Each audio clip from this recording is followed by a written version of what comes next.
اینو نگاه کنید، میبینید داره قرمز میشه، آتیش شد. این کجاست؟ این تو سشواره، اینجا.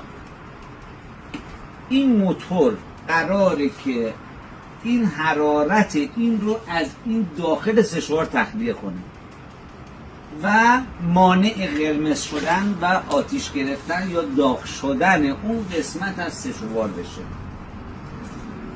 میخوام شما رو گوشزد کنم به یک اتفاق، به یک خطری که ممکنه برای هممون پیش بیاد. چه خطری؟ شمایی که داری سشوار میکشی، اگر برق رفت حتما این سشوار رو از برق بکش، چون نکشی ممکنه یادت بره این سشوار روشنه، برق بیاد این روشن میمونه، روشن میشه. این موتور هم بیشتر از نیم ساعت جواب نیست. این سشوار داخلش المنت قرمز میشه، اگر اتوماتیک عمل نکنه باعث آتش سوزی میشه. الان این سشوار رو تو خونه همه دارن، تو محل کارم دارن. حتما سشوار رو از برق بکشید.